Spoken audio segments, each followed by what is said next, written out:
Hello friends, I'm Kumar Abhishek, founder of Kumar Mathematics and India's most experienced and trusted CSET faculty and aptitude mentor. बच्चे, लद्दाख जल रहा है। ये हमारे देश का मुकुट है और इस पे हम लोगों को अभी बात करना बहुत ज़रूरी है। स्पेशली मुझे तो बात करना बहुत ज़रूरी है क्योंकि I am very responsible towards it. हमारे देश की बात है और साथ ही साथ हमारे देश के लोगों की बात है, और उससे भी ज़्यादा ज़रूरी इसलिए भी है क्योंकि जो ट्रस्ट वहाँ के लोगों ने, वहाँ के बच्चों ने मेरे ऊपर इम्पोज किया है, तो मेरे जो व्यू पॉइंट्स होंगे, चाहे वो क्रिटिकल होंगे, स्ट्रांगली रखे गए हों या फिर न्यूट्रल हो, चाहे कुछ भी हो, हाँ, देना ज़रूरी है। अभी मैं कुछ दिन पहले लद्दाख में था, घूमने के पर्पज से नहीं गया था। जो मेरा काम है एडुकेशन इम्पार्ट करना, उसी पर्पज से गया था और मोर देन 1500 स्टूडेंट्स को अभी पढ़ा के आ रहा हूँ। तो 1500 स्टूडेंट से ज़्यादा लोगों को अगर पढ़ा के आ रहा हूँ, I am emotionally connected to them, they are emotionally connected to me. इतना मुझे प्यार मिला वहाँ से, तो मैं कहीं ना कहीं लायबल हूँ, रिस्पॉन्सिबल हूँ। और वहाँ मोर देन 1500 स्टूडेंट्स को पढ़ाने का मतलब है कि वहाँ के मोर देन 1500 फैमिली से कहीं ना कहीं बाउंड हूँ, तो उनकी बातों को भी समझना पड़ेगा। और हमारी इस तरफ तो जो गवर्नमेंट है उनकी भी बात को समझेंगे, मतलब एक व्यू पॉइंट देखते हैं, क्या ओवरऑल क्या हो रहा है उसको समझते हैं। जैसे अब सबसे पहले तो आप यही देख लो कि जिस तरह से हिंसा, सबसे पहले हिंसा निंदनीय है, हिंसा निंदनीय है, मैं हिंसा को कंडेम करता हूं। और ये जो न्यूज़पेपर में सबसे पहला वो हेडलाइन आया, Leh protest turns deadly, centre blames climate activist Sonam Wangchuk. ठीक है, अब ये सोनम वांगचुक जैसे एडुकेटेड पर्सन, मुझे बिल्कुल ऐसा नहीं लगता है कि सोनम वांगचुक, ये तो पॉलिटिक्स है, ब्लेम गेम शुरू हो ही जाता है। अब मैं जहां तक सोनम वांगचुक को जानता हूं, समझता हूं, बड़े पढ़े लिखे इंसान हैं, उन्होंने अपने लोगों के लिए, अपने क्षेत्र के लिए बहुत कुछ करने की कोशिश की है, और करने की कोशिश ही नहीं की है, करने को मतलब करते रहे हैं वहाँ के एडुकेशन के लिए। और भी बहुत सारी चीज़ें हैं जो उनको, उनके अकॉर्डिंग जो लगता है कि वो ठीक नहीं है वहाँ के कल्चर को प्रिजर्व करने में। इनफैक्ट कल्चर ही नहीं, कल्चर, रिसोर्सेज, लैंड, बहुत सारी चीज़ें ऐसी होती है जिसको प्रिजर्व करने में, तो वो उसके खिलाफ आवाज़ उठाते हैं, और वो आवाज़ उठाना कोई गलत बात तो है नहीं। अब सोनम वांगचुक की ही बात करेंगे, उन्होंने कितने हंगर स्ट्राइक्स किए, लेकिन सेंटर ने क्या किया, सरकार ने क्या किया, चुपचाप बैठे रहती है, and they turn deaf year towards him, तो बात ही नहीं सुनते हैं। लेकिन कभी भी मैंने नहीं सुना कि सोनम वांगचुक ने इस हंगर स्ट्राइक को छोड़कर कोई हिंसा विंसा की बात की हो। तो कोई भी, मैं सबको कह रहा हूं, अगर आप सोनम वांगचुक के सही में कहीं ना कहीं समर्थक हैं, तो वो कभी हिंसा की बात नहीं करते हैं। अगर आप हिंसा कर रहे हैं तो आप खुद उनके दावेदारी को या उनके बातों को कमजोर कर रहे हैं। तो और जबरदस्ती का ब्लेम, जो एक मौका दे रहे हैं कि सामने वाला जो पॉलिटिकली ब्लेम करे उन पे, और उन ब्लेम ही नहीं करे, उन पे बहुत सारी चीजें, मुकदमा उकदमा, इन सब चीजों को आप करवाने की कोशिश कर रहे हैं, तो आई थिंक ये बहुत गलत है। तो सोनम वांगचुक की बात को सुनिए, वो आपके लिए अगर कुछ कह रहे हैं तो उनका तरीका भी उतना ही इंपॉर्टेंट होगा। तो आप, तो हिंसा निंदनीय है। और बाकी तो सरकार की बात तो हम समझ ही रहे हैं कि सरकार क्या कर रही है। सरकार तो बात ही सुनती तो है नहीं, दो दो बार हंगर स्ट्राइक किया, आप तो सुन रहे नहीं हो, तो लोग करे तो करे क्या। तो खैर, हिंसा नहीं करे, लेकिन परेशान हो जाते हैं लोग भी, तो आपको सुनना, आप ही के तो लोग हैं वो। तो अगर आप ये सोचोगे कि यहाँ पे लद्दाख में 3 लाख का तो पॉपुलेशन है, हम क्या सोचे, तो ऐसे तो चल गया काम। वो हमारे देश का मुकुट है भाई, ठीक है, आपको सुनना तो पड़ेगा। खैर चलो, पहले मैं जो यहाँ पे आया हूं ना, कुछ की पॉइंट्स के साथ आया हूं। अब मैं जो बातें करूंगा, क्या रीजन है, क्या हो रहा है वहां पे, सिचुएशन क्या है, आप क्यों ऐसा होता है, लोग क्या सोचते हैं, सरकार क्या, तो ये जो व्यूज है ना, ये बहुत जरूरी है। आप सबसे पहले, Ladakh is burning, hunger strike to curfew. अब मैंने आपको बताया ना कि लद्दाख जो है वो, उसमें 3 लाख की पॉपुलेशन वाला है, लेकिन बड़ा ही इकोलॉजिकली फ्रेजाइल टेरिटरी है। क्यों?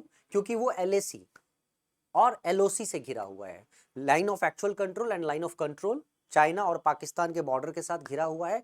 तो कहीं ना कहीं बहुत ज़्यादा इंपॉर्टेंट है डिफेंस सिस्टम के लिए ये, क्योंकि हमारे देश का जो का जो रक्षा तंत्र है वो कहीं ना कहीं यहाँ एक्टिव रहना जरूरी है, नहीं तो बहुत मुश्किल होगा। इसीलिए गवर्नमेंट थोड़ा सा स्ट्रिक्ट होती है इस चीज को लेकर।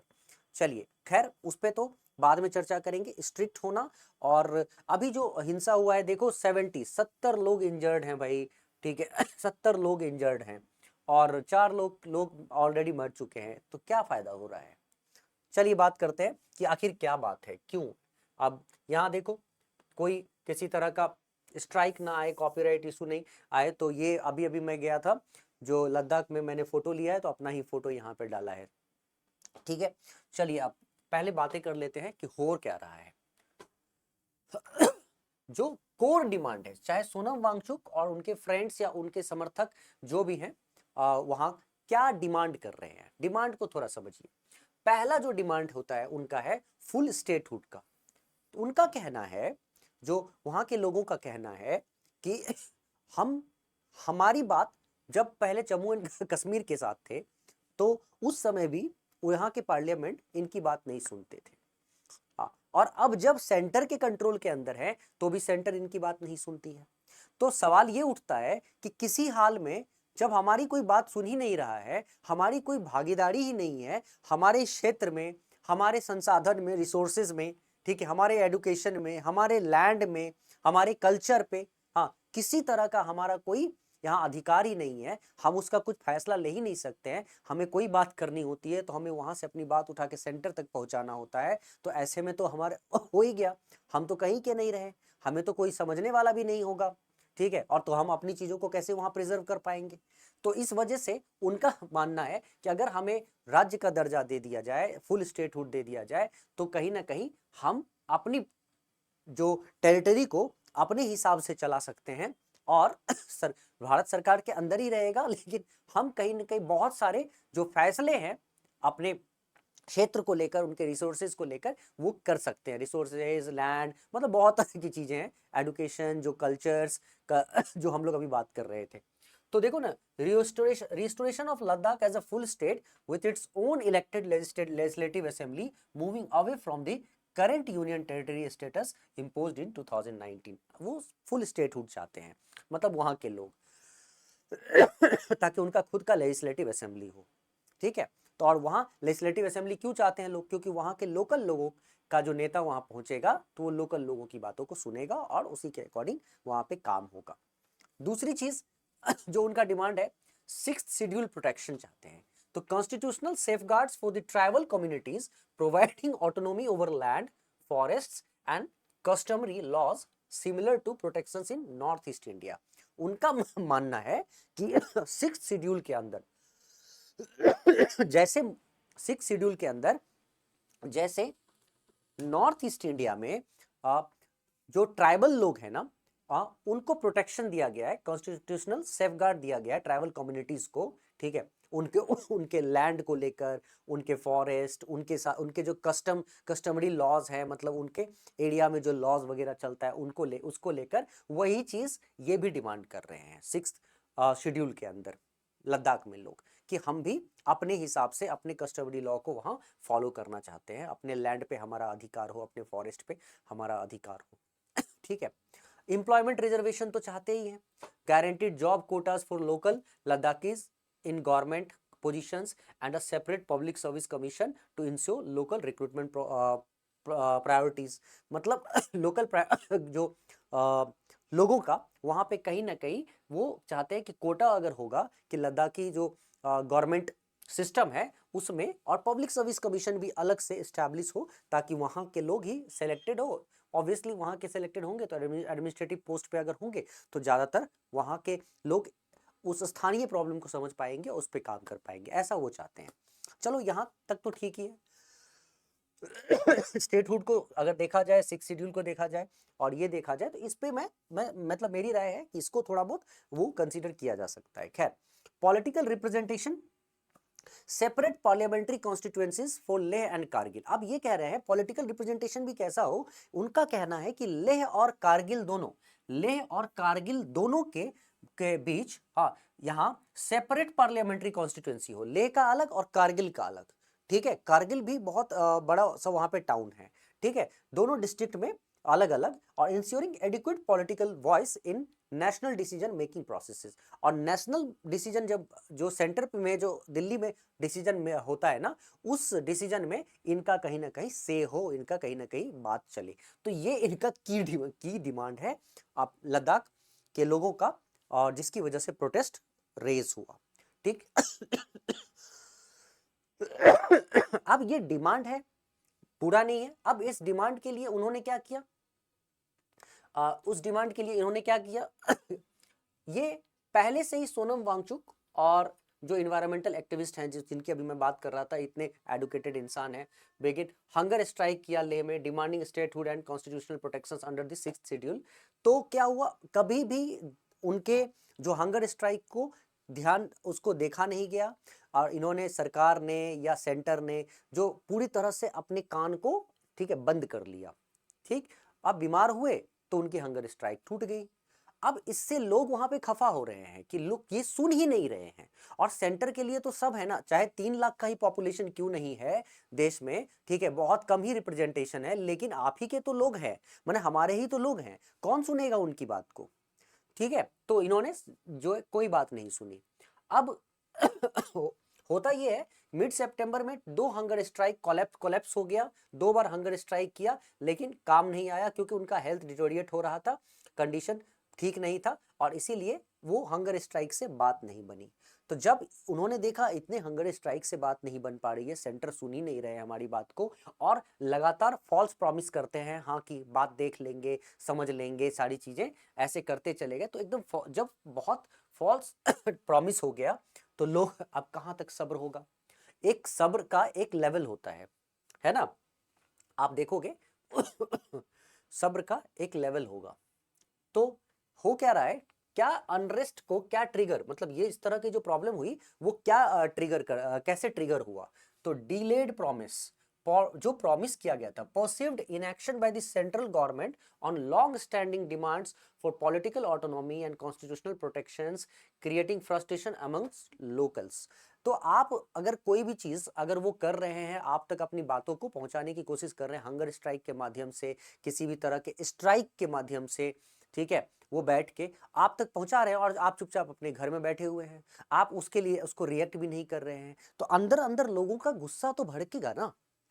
ठीक है, लोगों का गुस्सा भड़केगा, तो लोगों का गुस्सा, तो ये हिंसा गलत है, मैं बार बार कह रहा हूं, लेकिन उस गुस्से को भी रोकना आपकी जिम्मेदारी है, क्योंकि वो आपके लोग हैं। अगर आप कहीं गार्जियन हो, ठीक है, तो वो आपके बच्चे हैं, तो आपको इस तरह से देखना पड़ेगा कि उनके अंदर जो रोष आएगा उसको किस तरह से हम टैकल करें। तो वो चीज डिलेड प्रॉमिस हुआ, हेल्थ क्राइसिस हुआ, हंगर स्ट्राइक कोलैप्स हो गया। क्यों? क्योंकि हेल्थ इतने हंगर स्ट्राइक करने के बाद हेल्थ किसी का डिटोरिएट हो रहा है, और आपका एकदम deep year towards this thing, जो आप कहते हो ना कि पूरी तरह से कान आप बंद कर लोगे, तो क्या क्या हाल होगा। Deteriorating condition served as a powerful catalyst for public mobilisation. मतलब हंगर स्ट्राइक हुआ, and collapse of hunger strike and perceived government indifference to their deteriorating condition. मतलब आप, कोई इंसान हंगर स्ट्राइक कर करके मरे जा रहा है और आप कुछ भी नहीं कर रहे हो रिस्पॉन्स, तो एक समय के बाद क्या होगा, एक समय के बाद तो पब्लिक के बीच आउटरीच शुरू हो जाएगा, पब्लिक मोबिलाइजेशन होगा कि ये तो हमारी बात सुन ही नहीं रहे भाई, अगर ये हमारी बात नहीं सुनेंगे तो आप क्या करेंगे, अब तो हम बंदूक उठाना पड़ेगा यार। ठीक है, तो इसका मौका भी तो सेंटर ही देती है, ये तो गलत चीज है। ठीक है, यूथ मोबिलाइजेशन आपको सुनना पड़ेगा क्योंकि आप घर के गार्जियन हैं। तो वायरल सोशल मीडिया, अच्छा सोशल मीडिया का जमाना है भाई, थोड़ा सा एक चीज को भी अगर वायरल कर दो, viral social media post local youths network rapidly organise protests and turning individual grievances into mass collective action. तो आज तो मास मीडिया तुम देख ही रहे हो कि सोशल मीडिया का जमाना है, और तुरंत जो है इन सब प्रोटेक्शन जो इस तरह की जो चीजें होती है, ये प्रोटेस्ट वगैरह, इन सबको तो शुरू करना कोई बहुत बड़ी बात होती नहीं है, बस लोगों को जमा करना है, आपको सोशल मीडिया के थ्रू कर लोगे, तो ये तो कोई बड़ी बड़ी बात नहीं है। तो 24 और 25 सितंबर को क्या हुआ, इसी तरह का मैसिव प्रोटेस्ट इरेप्ट हो गया। ठीक है, और जिसकी वजह से क्लैश हो गया पुलिस में। ठीक है, और पुलिस में और लोगों में क्लैश हुआ तो कहीं ना कहीं आंसू के गोले दागे गए, मतलब कुछ राउंड्स फायरिंग हुई, तो कुछ इस हिंसा में, बड़े हिंसा में जो है पब्लिक ऑफिस जला दिया गया, सुन बीजेपी का दफ्तर जला दिया गया, ठीक है, और भी मतलब कई दफ्तर, गवर्नमेंट के दफ्तर को जला दिया गया। तो इसमें क्या होगा, इस तरह से इस हिंसा में अगर ऐसा कुछ करेंगे तो फिर तो पुलिस रिटेलिएट करेगी, ऑब्वियसली रिटेलिएट करेगी। पुलिस क्या हो सकता है आगे चल के अगर आर्मी को की जरूरत हो तो वो भी आएगी, उसको भी लाना पड़ेगा। तो हिंसा इसीलिए करना बिल्कुल ठीक बात नहीं है। आपको करना ही है तो अपनी बातों को आवाज देने के लिए आवाज को बढ़ाया जा सकता है, तरीके से बढ़ाया जा सकता है। हाँ, तो अब यहाँ पे सिविल डिसोबीडियंस फॉलो शुरू हो गया वहां, तो ये बहुत डेडली होने लगा, मुश्किल हो गया। अब कंट्रोल, अथॉरिटी के कंट्रोल से बाहर होने लगा। तो अब क्या करें, इस तरह की चीजें अथॉरिटी के कंट्रोल से बाहर होती है तो अथॉरिटी फिर क्या करेगी, उस पर एक्शन लेगी, ठीक है। तो कर्फ्यू वगैरह लगाना पड़ा, तो authorities impose curfew, internet restriction हो गया, सेक्शन 144 लग गया, 50 लोगों को कम से कहीं अरेस्ट किया गया, और 4 लोग मरे और 70 जो मैं बता रहा था आपको डेड, जो इंजर्ड थे। तो ये खैर ये तो इंफॉर्मेशन है। हाँ, मेन था क्या कि वो क्यों, मतलब क्या लोग चाहते थे तो ये लोग चाहते थे। अच्छा, जो प्रोटेस्टर का जो डिमांड था वो ये था जो हम लोगों ने बात किया। अब इंपॉर्टेंट ये है सरकार का क्या कहना है, माने सेंटर का क्या कहना है। प्रोटेस्ट क्यों हुआ ये तो समझ आ गया, लेकिन अब कई बार बच्चे पूछते हैं कि ये प्रोटेस्ट क्यों हुआ, ये तो सही में समझ में आ गया सर, लेकिन सरकार को क्या आपत्ति है, सरकार क्यों नहीं सुन रही है इनकी बातें, ठीक है। तो ये वाला तो एक पॉइंट हमने सुन लिया। आखिर उनको क्यों चाहिए फुल स्टेटहुड, क्यों चाहिए, क्यों 6 शेड्यूल चाहिए, क्योंकि वो अपने इनको जो लद्दाख के लोगों को 6 शेड्यूल और फुल स्टेटहुड क्यों चाहिए, क्योंकि लद्दाख के लोगों को लगता है, सोनम वांगचुक जी को लगता है कि उनके हाथों से अगर सेंटर सारी बातें यहाँ से सारे रूल्स एंड रेगुलेशन बनाएगी तो उनके लोगों को ना तो लैंड के ऊपर उनका कोई किसी भी तरह का से होगा, ना ही कल्चर वगैरह अपने हिसाब से वो चला पाएंगे, अपने कल्चर को अपने तरीके से फॉरवर्ड लेके जा पाएंगे, ठीक है, आगे उसी तरह। और कई चीजें, रिसोर्सेज पे उनका हक कम हो जाएगा, मतलब उनके डिसीजन मेकिंग का कोई मतलब नहीं रहेगा। और जो इतना सुंदर जो यूटी है हमारा, जो लद्दाख जगह है, उसमें वहां के जो लोग हैं ना, वो धीरे धीरे उनको ऐसा फील होने लगेगा कि वो एलिनेटेड फील करने लगेंगे, ठीक है, कि उनको लगेगा कि वो वहां के हैं कि नहीं है, क्योंकि जो डिसीजन है कहीं और से लिया जा रहा है। तो फिर उनका जो कोई भी, अच्छा उनका एक डर ठीक भी है, एक बात अगर देखा जाए, जायज कहाँ पे जायज बात कहाँ है वहां पे, क्योंकि उनका ये डर है जो सरकार, पहले डर से भी ज्यादा पहले हम सरकार का एक बार पॉइंट ऑफ व्यू समझ लेते हैं कि सरकार क्या कहती है इस बात पे, इन जो डिमांड्स है इस पे गवर्नमेंट क्या कहती है। देखो लद्दाख के जो लोग हैं ऑटोनॉमी क्यों चाहते हैं, लैंड प्रोटेक्शन। तो लैंड प्रोटेक्शन में prevent outside settlement and maintain tribal ownership patterns to have sustained communities for centuries while preserving fragile ecosystem, ठीक है।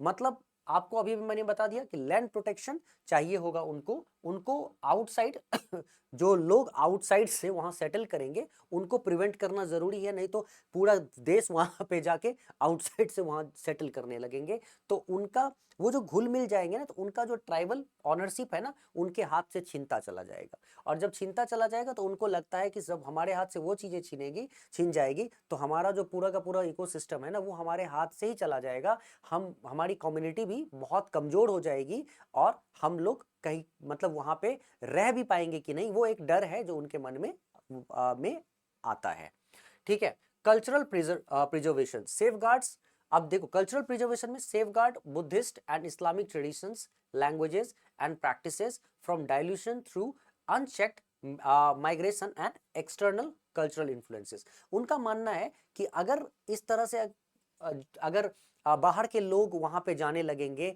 और वहां पे सेटलमेंट होने लगेगा, तो इससे कल्चर भी प्रिजर्व नहीं हो पाएगा उनका, क्योंकि वहां जो है बुद्धिस्ट लोग हैं, इस्लामिक ट्रेडिशंस हैं, बाहर के सभी अलग अलग ट्रेडिशन के लोग आ जाएंगे, अलग अलग कल्चर के लोग आ जाएंगे, अलग अलग रिलीजन को फॉलो करने वाले आ जाएंगे, तो पूरा का पूरा मतलब सारे माइग्रेशंस वहां पे होने लगेंगे ना, तो सब एकदम मिल जाएगा, मिक्सअप हो जाएगा, डाइल्यूट हो जाएगा, और ये डाइल्यूट हो जाएगा तो इन्फ्लुएंस उनका कम हो जाएगा, मतलब वहां के लोगों का इन्फ्लुएंस उस जगह पे, उस धरती पे कम हो जाएगा, लैंड पे, उनका मानना है, ठीक है। और थर्ड जो चीज है, इन्वायरमेंटल स्टीवर्डशिप।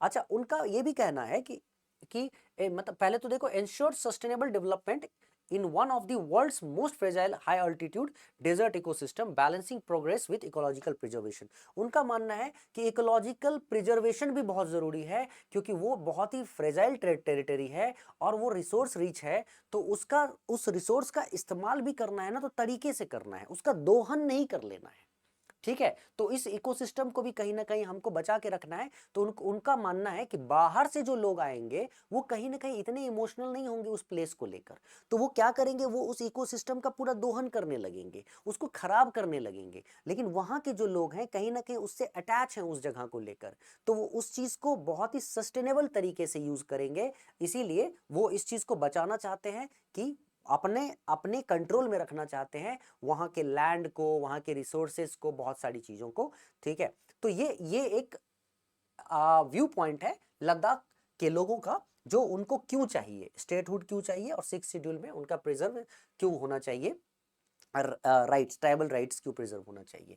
खैर, अच्छा, अब गवर्नमेंट का भी पोजीशन देख लेते हैं। गवर्नमेंट जो है ना, इसका अपना एक अलग पोजीशन है। हमारी गवर्नमेंट का पोजीशन यहाँ पे क्या है, जो सेंटर, ये भी कहीं ना कहीं अगर आप सुनोगे तो आपको लगेगा कि एक तरह से ये इस सेंटर जो कह रही है इसमें भी कुछ ना कुछ बात है जिसको सुनना चाहिए, ये सही भी बात हो है, और एक तरह से सही बात है लेकिन तरीका गलत है, ठीक है। जैसे सिक्योरिटी इंपेरेटिव्स, सेंटर देखो क्या कहता है, centre argues that Ladakh's position on two active borders fronts requires direct federal control for rapid decision making on defence and strategic infrastructure. हाँ अब यहाँ पे दो एक्टिव बॉर्डर्स हैं ऑलरेडी, चाइना जो कि बताया, और पाकिस्तान, और चाइना और पाकिस्तान के एक्टिव बॉर्डर में अगर हम लद्दाख में के हाथ में दे देंगे डिसीजन मेकिंग और पार्लियामेंट और लेजिस्लेटिव असेंबली, तो मैक्सिमम डिसीजन वहां के लैंड को लेकर या बाकी चीजों को लेकर अगर वो लोग लेने लगेंगे तो यहां से उनका कंट्रोल छूट जाएगा, तो ये कहीं ना कहीं सिक्योरिटी इशू हो सकता है, क्योंकि दो दो बॉर्डर है और दो बॉर्डर को संभालना फिर बहुत मुश्किल होगा, है ना। ये तालमेल, अगर थोड़ा सा भी तालमेल में गड़बड़ हुआ, समझ में नहीं आया, इस तालमेल को बिठाना मुश्किल हुआ, तो फिर कहीं ना कहीं ये सिक्योरिटी इशू बन सकता है, जो पहले भी देखा गया, ठीक है। एडमिनिस्ट्रेटिव कंसर्न मतलब ऑनगोइंग टेंशन विद चाइना। अच्छा, नीड फॉर, हमारा चाइना के साथ टेंशन रहता ही है, ठीक है, पाकिस्तान के साथ क्रॉस बॉर्डर टेररिज्म तो देख ही रहे हो आप। Need for unified command structure and critical military installation require protection, ठीक है।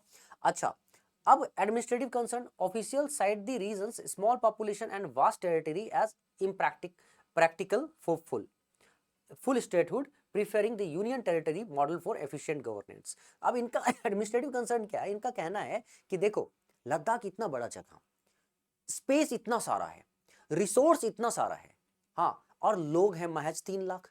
अब लोग 3 लाख लोगों को हम इतने बड़े टेरिटरी को सौंप दें, तो ये कहीं से भी फिजिबल नहीं होता है, ये इम्प्रैक्टिकल होता है। अगर हम फुल स्टेटहुड दे देते हैं तो ये इस मॉडल में, तो इतना छोटा एरिया को, इतने बड़े एरिया जिसमें इतना रिसोर्सेस है, उसको एक छोटे से पॉपुलेशन के हवाले कर दें, हाँ, तो ये कहीं ना कहीं प्रैक्टिकल नहीं लगता है, ठीक है।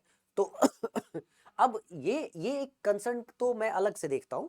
अच्छा, सरकार का जो अपना कंसर्न है, सेंटर का जो कंसर्न है, सिक्योरिटी इंपेरेटिव्स जो था, वो कहीं ना कहीं मुझे लगता है कि इस बात पे ध्यान रखना चाहिए। और सरकार जब यहां से करती है कोई भी जो काम करेगी, तो वो इस बात को ध्यान में रखते हुए जो हमारे पूरे देश के हित में हो, ठीक है।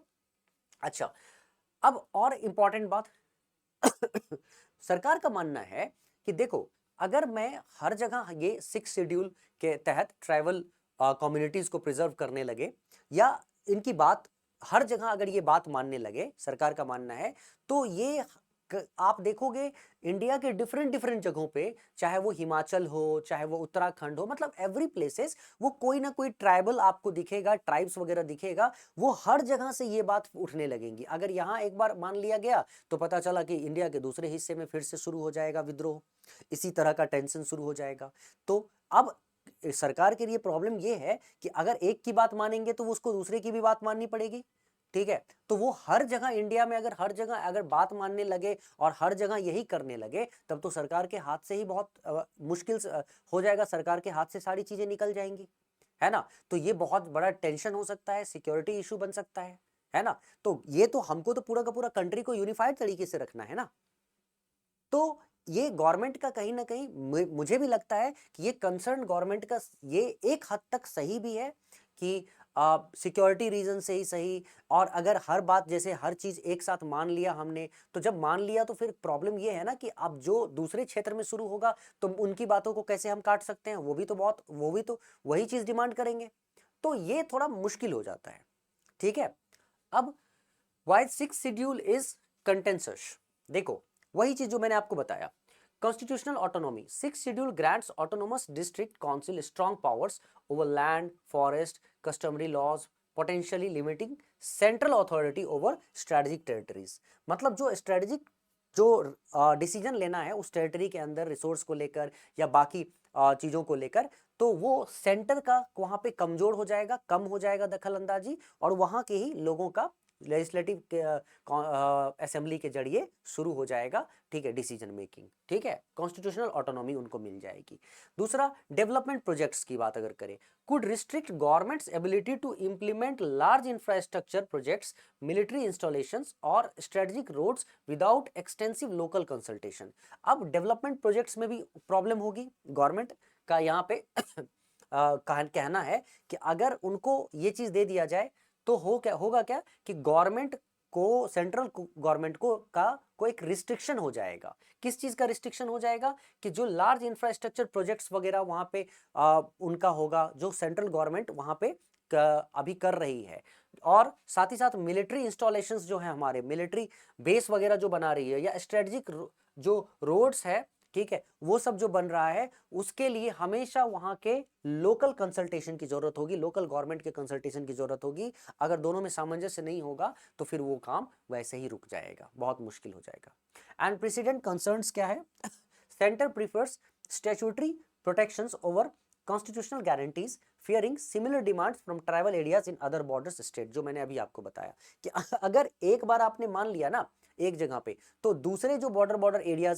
एरियाज है ना, वहां पे भी ये सारी बातें शुरू हो जाएंगी, तो फिर वो भी गवर्नमेंट के लिए मुश्किल होगा। तो एक तरह से अगर ठीक से सोचोगे तो आपको लगेगा कि गवर्नमेंट भी अपनी जगह पे ठीक है, और वहां के जो लद्दाख के लोग हैं वो भी अपनी जगह पे ठीक है। हाँ, अच्छा, अब इसमें एक और पक्ष देखो। अब लद्दाख के लोगों को अगर ये लगता है कभी कभी कि हाँ, वो हमारे टेरिटरी को, मतलब जो सरकार हमारे टेरिटरी को नहीं बचा पाएगी, ठीक है, वो भी कहीं ना कहीं ठीक है, क्योंकि जो स्थिति आप देख रहे हो, क्लाइमेट चेंज हो रहा है, और ये जो बड़े बड़े जो हाउस हैं और जो बड़ी कंपनियां हैं, कॉरपोरेट्स हैं, जो रिसोर्स का पूरा दोहन कर रही है, तो उनको कहाँ फर्क पड़ता है, वो तो प्रॉफिट मेकिंग ऑर्गेनाइजेशन है, वो तो अपना प्रॉफिट कमा रहे हैं, तो उनको फर्क नहीं पड़ता है क्या रिसोर्सेज है, उनको फर्क नहीं पड़ता है क्या लैंड है, कौड़ी के दाम में लैंड ले लेते हैं और जो है पूरी तरह से नष्ट कर देते हैं उसे, ठीक है, कोई फर्क नहीं पड़ रहा होता है। और गवर्नमेंट क्या, गवर्नमेंट तो हमारे कॉर्पोरेट्स के ही साथ है। अगर देखा जाए तो ज्यादातर जो गवर्नमेंट है अभी तक कॉर्पोरेट्स के साथ ही देखा गया है। तो ये भी उनका एक तरह से कंसर्न है वहां लद्दाख के लोगों का, कि अभी गवर्नमेंट क्या होगा अगर हम उन अभी अपने हाथ में कंट्रोल नहीं लेंगे, बाहर के लोग जब माइग्रेशन होने लगेगा, यहाँ पे मिक्सअप होने लगेगा, तो हमारा पूरा का पूरा जो हमारी संस्कृति है, कल्चर है, वो इंटरप्ट हो जाएगा, हमारे हाथ से बाहर हो जाएगा, लैंड के ऊपर कोई हमारा कंट्रोल नहीं, हमारे रिसोर्सेज के ऊपर हमारा कोई कंट्रोल नहीं, हमारा इकोलॉजिकल सिस्टम खराब हो जाएगा, इन्वायरमेंटल डिटोरिएशन होगा। क्योंकि अगर ये जो कॉर्पोरेट्स वगैरह है ना, गवर्नमेंट बड़े बड़े गवर्नमेंट प्रोजेक्ट्स को लेकर कॉर्पोरेट्स आते हैं, उनको क्या मतलब हमारे इन्वायरमेंट से, हमारे इकोलॉजिकल सिस्टम से, या हमारा जो ये ब्यूटीफुल जो प्लेस है, इससे क्या मतलब है। वो तो क्या करते हैं, वो तो रिसोर्सेज का पूरा दोहन कर देते हैं, पूरा का पूरा रिसोर्स यूज करते हैं, उसके बाद पूरी तरह से खराब हो जाए वो स्थान, कोई देखने वाला नहीं है। जैसे कि आप बाकी जगहों पे भी आप देख ही रहे हो कि नदी नदी न, पूरा का पूरा नदी यमुना देख लो दिल्ली में, पूरा इंडस्ट्रियल वेस्ट से भरा हुआ है, कोई देखने वाला नहीं है। तो उनका जो ये कंसर्न है वो भी एकदम सही है लद्दाख में लोगों का, क्योंकि हम देख रहे हैं पूरे देश में, हम देख रहे हैं कि सरकार को कोई ज्यादा फर्क पड़ता नहीं है, चाहे वो सेंटर हो चाहे स्टेट हो। कहीं अगर स्टेट ही है तो स्टेट गवर्नमेंट को ही क्या फर्क पड़ता है, सेंट्रल गवर्नमेंट को ही क्या फर्क पड़ रहा है। पूरे देश में तो हालत गंभीर है, कॉर्पोरेट्स तो पूरी तरह से नोच खा रही है जगह को, ठीक है। तो कम से कम वहां के जो लोकल है वो तो प्रिजर्व करना चाहेंगे ना उस जगह को, जहां वो अपने एंसेस्ट्रल टाइम से रह रहे हैं, उनके एंसेस्टर्स थे वो रह रहे हैं और उनके आने वाली पीढ़ी रहने वाली है, तो वो उसको तो प्रिजर्व करना चाहेंगे ना, क्योंकि सरकार तो अपना भरोसा बनाती ही नहीं है, सरकार पे तो कोई भरोसा ही नहीं है। तो आपने इन दोनों पक्षों को समझ लिया, इन दोनों पक्षों को देख लिया। अब यही चीज मैं आपको बताना चाहता हूं कि सरकार यहां पे, अब बात यह है कि कोई भी अगर हिंसा करता है तो हिंसा तो कभी भी किसी हिंसा को सपोर्ट तो किसी हाल में किया नहीं जा सकता है, लेकिन सरकार से मैं ये कहूंगा, सरकार से एक दरख्वास्त करूंगा कि कम से कम अपने ऑफिस से एसी के कमरे से निकलिए, लोगों से मिलिए, और मैं गृह मंत्री से, जो हमारे प्रधानमंत्री से आग्रह करूंगा कि अब कम से कम जो लोग हैं ना सबको छोटा समझना बंद कर दीजिए। अब जो सोनम वांगचुक है वहां हंगर स्ट्राइक कर रहे हैं, अरे कर रहे हैं तो कर रहे हैं, ठीक है, आपने तो आप तो ध्यान ही नहीं दे रहे हो। अरे जाइए बात करिए, इस तरह से बातें नहीं होती है, इस तरह से चीजें नहीं होती है। आग्रह करूंगा सरकार से कि आपको कम से कम वो भी अपनी जगह पे सही है, उनको भी जो चाहिए आपको समझना पड़ेगा कि वो क्या चाह रहे हैं, वो कुछ गलत नहीं चाह रहे हैं, क्योंकि आपने ट्रस्ट बिल्ड किया ही नहीं है, गवर्नमेंट ने, सरकार ने ट्रस्ट कभी बिल्ड किया ही नहीं है, लोगों का भरोसा जीता ही नहीं है। तो अगर वो आप ही के लोग हैं और आप भरोसा जीत नहीं पा रहे हैं, आप जाएंगे, अगर उनके साथ बैठिए, उनसे बात करिए, वो क्या चाहते हैं उसका बीच का रास्ता निकालिए, और उस रास्ते को बीच का रास्ता निकालिए, उनको भी समझाइए, वो बेवकूफ नहीं है, वो कंसर्न है, वो भी अपने आप को लेकर कंसर्न है। आप उनके कंसर्न को दूर करेंगे तो मुझे लगता है कि बहुत अच्छे तरीके से वहां के भी लोग अपने आप को, यहाँ हमारे अपने आप को कहीं ना कहीं समर्पित किए हुए हैं। वहां भी जो है हमारे भारत के ही वो लोग हैं, वो हमारे ही लोग हैं, तो हम उनको कभी भी पीछे नहीं छोड़ सकते हैं। तो मुझे बस ये कहूंगा कि दोनों में कहीं ना कहीं बराबर ही लगते हैं, दोनों मतलब बराबर तो नहीं, अगर मैं कहूं तो उनका भी पलड़ा बहुत भारी है, सरकार का भी पलड़ा भारी है। लेकिन प्रॉब्लम क्या है कि सरकार की यहाँ पे मैं निंदा इसलिए करूंगा कि सरकार हमेशा अपने कान को बंद कर देती है, सरकार को ये बात सुननी चाहिए। ये जो कोई कहता है सरकार अंधी होती है, सरकार कानी होती है और सरकार बहरी होती है, तो कम से कम सरकार अपने इस इमेज को बदले, सरकार बहरी नहीं बने, सरकार को सुननी चाहिए बातें, जाके बैठ के बातें करनी चाहिए। अगर बैठ के बात करेगी सरकार तो कहीं ना कहीं ये जो बीच का रास्ता निकल सकता है, ठीक है। अपने अंधे पावर में रहने की जरूरत नहीं, पावर के क्यों, क्योंकि आप गृह मंत्री है, प्रधानमंत्री है, तो आप बहुत पावरफुल है, तो आप अंधे हो गए उस पावर में, तो फिर तो ये तो भाई मेरा मानना है कि अहंकार तो रावण का भी ढह गया था, ठीक है। तो यही लोग हैं जो आपको पावर देते हैं, तो यही लोग हैं आपसे पावर छीन भी लेंगे, तो कहीं ना कहीं आपको इसका सदुपयोग करना चाहिए। तो ये मेरा टेक ऑन था लद्दाख को लेकर, और मैं लद्दाख के लोगों को भी कहूंगा हिंसक मत बनिए, आप अपने जगह पे सही हो सकते हैं, लेकिन पूरी तरह से आप सही नहीं हैं, क्योंकि सरकार के भी तरफ से अगर आप देखेंगे तो कहीं ना कहीं ये बड़ा इशू है। तो दोनों बैठ के बात करिए, जो बीच का रास्ता निकलता है वो निकालिए, ठीक है। और मैं तो पर्सनली आपके साथ हूं, आप उस जगह को प्रिजर्व करने, क्योंकि वो हमारा ब्यूटीफुल लद्दाख ब्यूटीफुल ही रहे, ठीक है। ये गंदे कॉरपोरेट्स वगैरह उसको चूस ना ले, तो ये हम भी चाहेंगे, ठीक है। तो वो आप और वहाँ जो कल्चर है वो प्रिजर्व्ड रहे, लेकिन इसका मतलब ये नहीं कि यहाँ के लोग जाके उसके साथ मिल ना पाए। तो ऐसे में तो पूरा देश जो है बिखर जाएगा ना, सभी हर स्टेट के लोग कहेंगे कि मैं अपने स्टेट में नहीं है, जो कि कर रहे हैं, महाराष्ट्र में कर रहे हैं, कर्नाटका में कर रहे हैं, ये सब इसकी निंदा हम कर रहे हैं ना। तो सब अपने अपने स्टेट को अगर बंद करने लगेंगे तो फिर तो दिक्कत ही होगी। तो कहीं ना कहीं एक बीच का रास्ता निकालिए, चीज़ों को समझिए, बहुत सारे जो है सॉल्यूशंस हो सकते हैं, बैठिए, हिंसा मत करिए। लद्दाख के लोगों से मेरी विनम्र विनती है, निवेदन है, हिंसा मत करिए, और सरकार से निवेदन है कि लोगों की बात सुनिए, बैठिए उनके साथ, और आप नहीं सुनेंगे तो कौन सुनेंगे। चलिए गाइस, आज मेरा टेक ऑन यही था लद्दाख को लेकर। मुझे लगता है कि इस पे जो जो मैं कर सकता था मैंने आपको बताया। इमीडिएट यहाँ पे जो रिस्पॉन्स वगैरह आया है, पाथ फॉरवर्ड, यहाँ पे आगे जो चीज़ें होती है बहुत सारी चीज़ें इसमें मैंने लिख के आपको दे दिया है, ठीक है। क्या क्या चीजें हो सकती है जिससे कि जैसे अभी यहाँ पे आप path forward balancing security dignity, मतलब किस तरह से बैलेंस किया जा सकता है। मतलब मेन बात ये है कि बीच का रास्ता की बात कर रहे थे ना हम लोग, तो यहाँ पे इमीडिएट स्टैट्यूटरी प्रोटेक्शन में enhanced land and job protection through special laws. तो यहाँ बीच का रास्ता में हम लोग बात कर रहे थे, तो उसमें ये सब है जो बीच का रास्ता निकाला जा सकता है कि आप क्या कर सकते हो कि कुछ ना कुछ थोड़ा बहुत लैंड में उनका हिस्सा, उन लोगों को कहीं ना कहीं लोगों को के हाथ में उस लैंड को लेकर डिसीजन मेकिंग थोड़ा सा अथॉरिटी और पावर दीजिए, ताकि उनको भी लगे कि उनका हिस्सा है यहाँ पे। साथ ही साथ जॉब प्रोटेक्शंस दीजिए, वहाँ के स्पेशल लॉज बनाइए, उसके थ्रू जॉब प्रोटेक्शन देंगे तो वहाँ के लोग भी खुश होंगे इस चीज़ को लेकर। Medium term strength and council, greater power for hill development council with consultation banking. तो वहाँ की हिल डेवलपमेंट काउंसिल को भी थोड़ा सा पावर दीजिए ताकि वो भी कुछ अथॉरिटेटिव डिसीजंस ले सकें, तो उनको भी लगेगा कि वो नेशन बिल्डिंग में साथ हैं, हम लोगों के साथ हैं।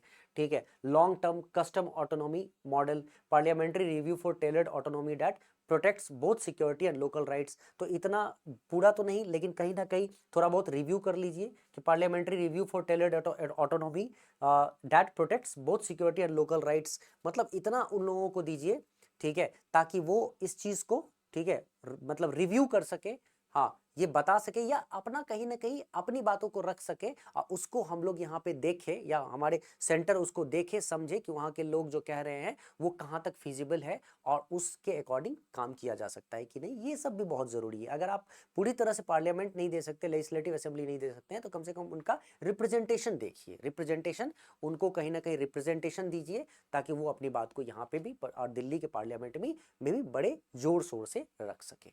तो बीच का रास्ता निकाला जा सकता है मुझे लगता है, और भी बहुत सारी चीजें, ठीक है। मुझे लगता है ये सब तो खैर अब जो इम्पोर्टेंट बातें थी हम लोगों ने कर ली। तो मेन बच्चों को यही लगता है कि क्या रीज़न था, क्या हुआ, कैसे मतलब इसको ठीक किया जा सकता था। मेन सारी बातें हम लोगों ने कर ली है। अब बस बात इतनी है कि इसको समझना है। और ये पीडीएफ के फॉर्म में अगर आपको कुछ चाहिए होगा इससे रिलेटेड मैटर, तो पीडीएफ के फॉर्म में मैं आपको शेयर कर दूंगा। तब तक के लिए bye guys, thank you so much, take care, see you, जय हिंद।